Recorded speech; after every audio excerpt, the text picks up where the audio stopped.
Hello, it's April from April's Home, and today I'm here with a fun and easy Christmas cookie recipe. This is one of my favorite recipes for a cake mix style cookie.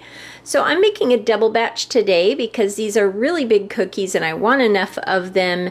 So I'm going to go ahead and double this recipe. I usually double the recipe here, but if you only want a small amount, you could easily make half of what I'm making here today. The cookie I'm making today is a red velvet cake mix cookie with white chocolate chips. So you will need 2 boxes of red velvet cake mix. As you can see, I have 2 different brands here. I picked them up at 2 different stores. So I have 2 of these cake mixes here, and it'll work fine to just mix these both together. And for each box of cake mix, you'll need 2 eggs and half a cup of water. Then you'll need plenty of white chocolate chips. We'll be sprinkling these on top of the cookies. So again, if you just want to make a half of what I'm making here today, you'll just use 1 box of cake mix, 2 eggs, and half a cup of water. But today I'm making 2 boxes of cake mix with 4 eggs and 1 cup of water. So I'm going to go ahead and start by getting out my mixing bowl and opening up both cake mixes and getting them in the mixing bowl. Then we'll go ahead and mix in the different ingredients. I've got both boxes of cake mix in my mixing bowl here and my electric mixers ready to go. My oven is preheating to 375 degrees Fahrenheit, and I will be cooking these on a parchment lined baking sheet. So now to my 2 cake mixes, I'm going to go ahead and add 1 cup of water, just like so.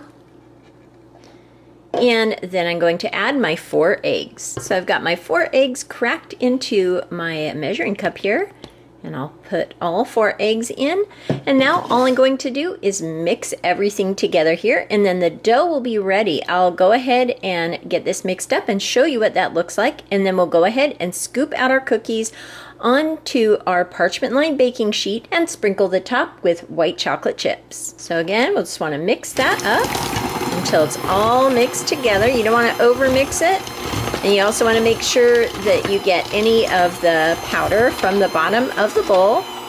If you need to, you can use a spatula. So I'm going to go ahead and continue mixing this until it's ready to go, and I'll come back and show you the next step.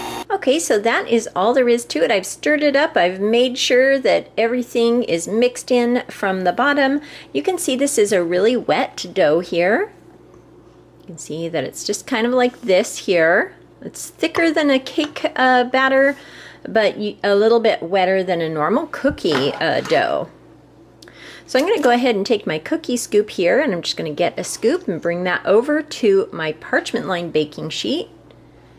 Here is my sheet. Just going to go ahead and put these out. These spread out pretty far, so you only want to put about 6 on a sheet.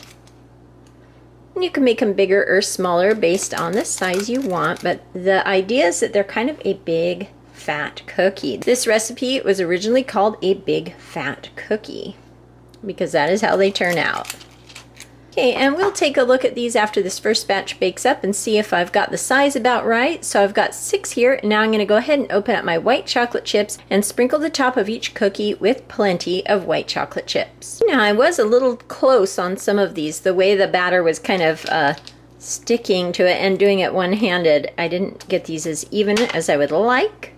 This is all you do. You just kind of press on, you drop on, and then maybe slightly press in the chocolate chips, the white chocolate chips. You could do this recipe with chocolate chips as well, regular chocolate chips. And I also think a mixture could be really good, both white and regular chocolate chips. So we'll just do that. These, like I said, these cookies really spread out, so it's not going to look like this many white chocolate chips once they're baked. It'll spread out into a pretty big sized cookie. I will, of course, make sure to pick up any of the chocolate chips that are on the parchment and get them close to a cookie so they don't burn. Just kind of make sure to spread them around evenly on the top of the cookie. Just like so. Okay, so that's all there is to these cookies. They are extremely simple. I'm going to go ahead now and get them in a 375-degree oven. These will bake for about 8 to 10 minutes, and what you're looking for is a consistency similar to like the top of a muffin. Like it is a cakey kind of a cookie. sort of a cross between a cake and a cookie. They'll look a little firm around the edges. You can kind of tap the top and see if you think they're done. So again, 8 to 10 minutes, we'll pull these out. I'll show you what they look like when they're all done, and then I'll get them on a cooling rack. And another tip when cooking these and many other cookies that I make, I love to use 2 cookie sheets at once. I don't cook them both at once, but I have one baking in the oven and then I prepare the other one.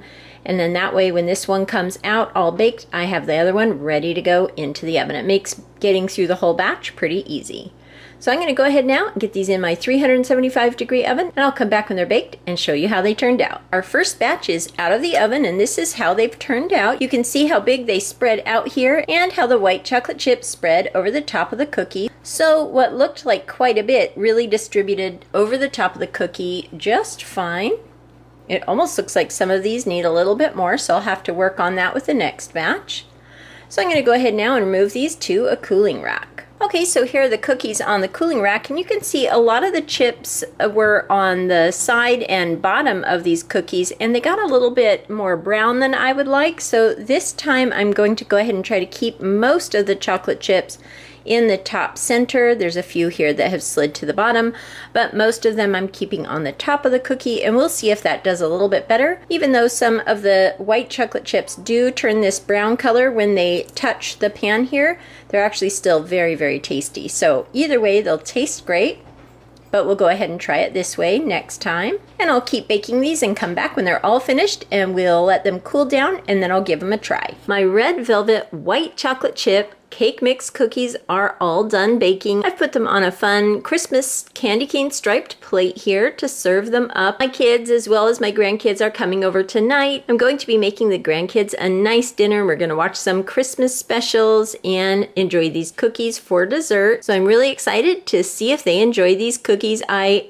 already have tried one. They are delicious. My husband has had more than a couple and also really loves them. Now you can see that the white chocolate does get a little bit brown here, and at first I was a little worried about that. I didn't think it looked very nice, but it actually improves the flavor really nicely. It almost tastes like a toasted marshmallow or something like that. Just that lightly toasted flavor with the delicious white chocolate. So it's really good. These look really pretty. I think that they look very festive, and this is such an easy cookie to make. Definitely a fun cookie to whip up for a nice Christmas dessert. I hope you give these red velvet white chocolate chip cake mix cookies a try. I hope everyone is having a wonderful day. Thank you so much for watching, and I'll talk to you later. Goodbye.